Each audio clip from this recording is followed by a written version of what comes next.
Hello, hi, welcome again to Physics Academy. Today we will continue again with our third part of our resultant force, which is about two forces acting in different directions.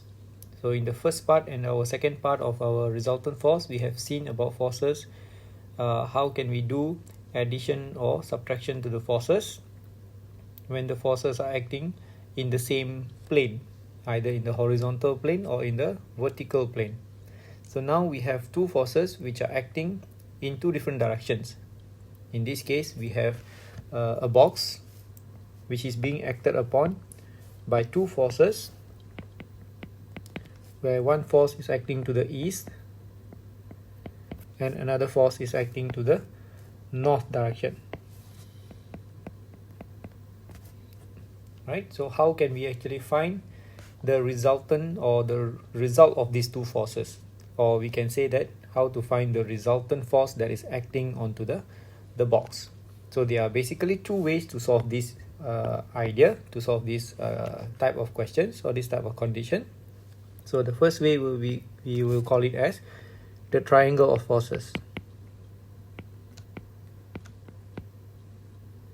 or triangle of vectors. Since we know the vector, the force is a vector. So that means we have to construct a triangle based on the two forces that are given to us. And another way will be a parallelogram. We will see parallelogram in the next part. So for this part, we will be covering on only the triangle of forces. So what we can do here now is that, what are the methods that you need to follow, or what are the steps that you need to follow in order for you to get a complete drawing of it. So basically what you need to do here is, it will be a scale drawing. So since it involves a scale drawing, you will need, the first thing that you will need will be a scale. Right? So for in our case here, since they are the magnitude of the forces are quite small, 3 Newton and 4 Newton, we can assume that we choose a scale which is 1 centimeters representing 1 Newton. Alright, so once we have the scale, so we can start our drawing. Right, so to do the drawing, make sure you follow the step which is the B. What you need to do in this drawing will be joining the vectors.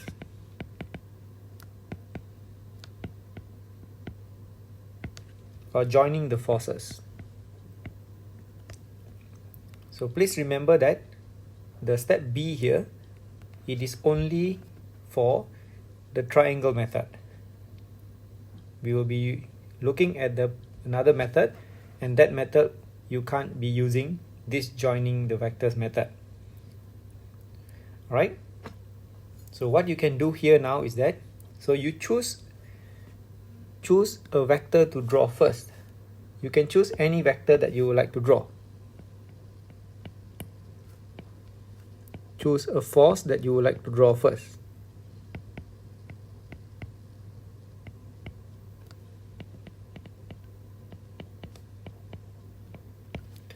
So let's say for my discussion, I would like to choose the 4 Newton force vector to be drawn first.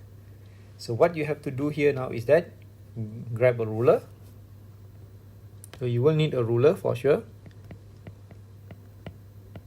Alright, and draw the 4 Newton force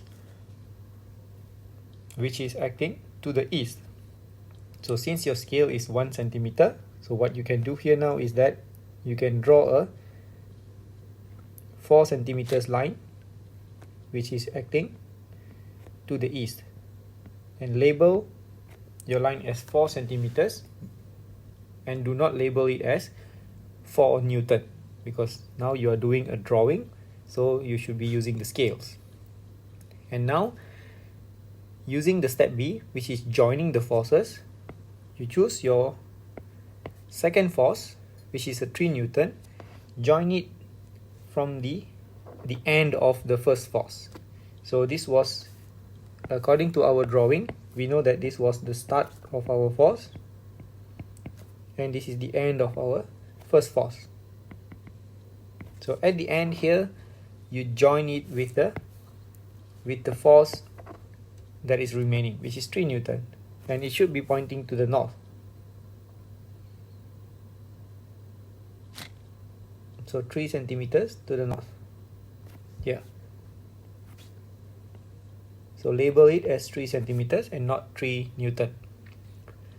So now you have completed the two sides of a triangle. So you need the third side. So the third side will be the two open ends of the vectors. So this will be from the starting until the end will be your resultant vector. The green vector will be your resultant vector.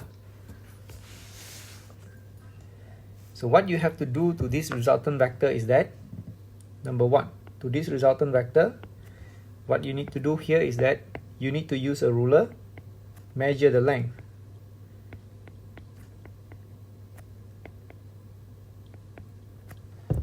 Alright, after you have measured the length, compare it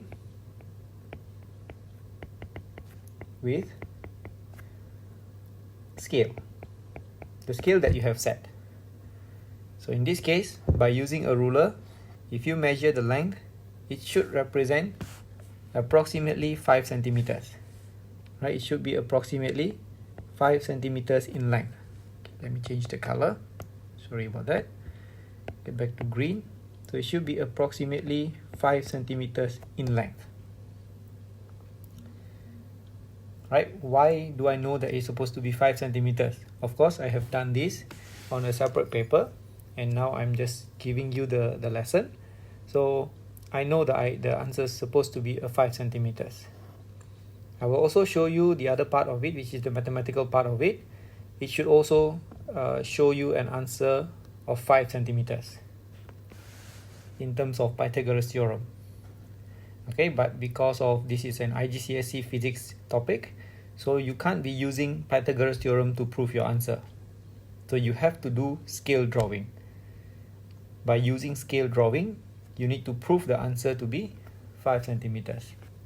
So how do I know that the direction of the resultant force is in that direction? So again, you have to apply a bit of logical thinking, where you have to imagine that this specific box is now being pulled to the east and to the north at the same time.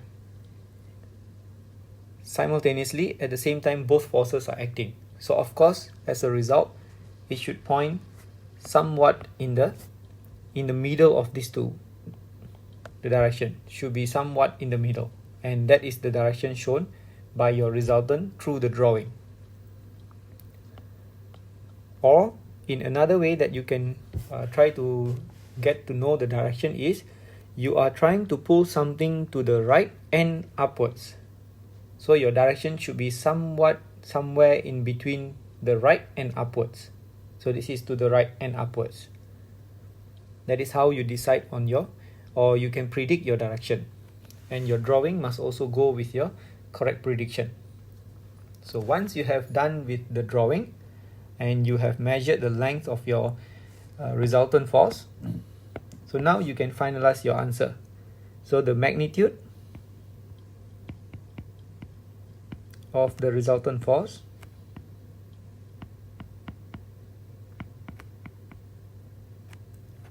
will be equal to how many cm that you have measured multiplied with your scale. How many Newton is it? So according to this idea, it will be 5 Newton. And since it is a vector, so you will need to know the direction. So usually when it comes to the vector drawing as such, as this triangle of vectors, the directions will be related to the angles.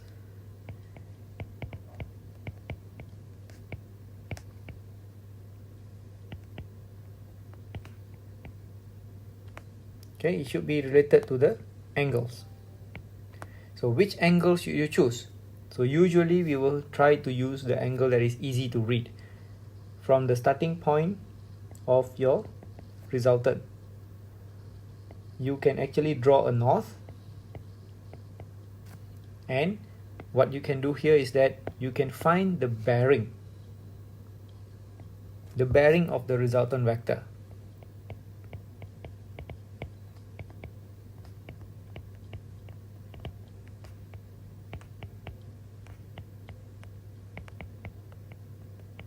Find the bearing of the resultant vector. So what you can do here is that use a protractor.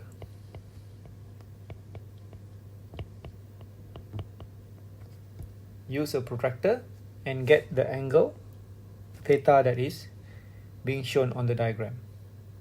So by using the bearing, so you can actually denote the direction of the vector, and now we can actually say at how many degrees,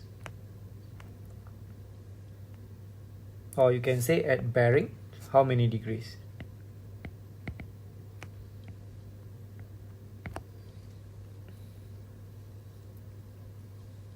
So that would be the way that you will need to use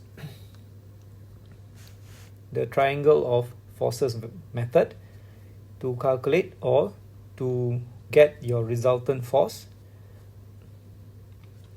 when two forces are acting in different directions.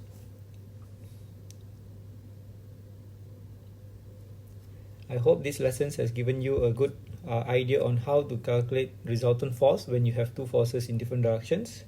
So I'll see you guys again in our next part of the same topic, resultant force for forces in different directions, and in my next video. So I'll see you guys again. Thank you.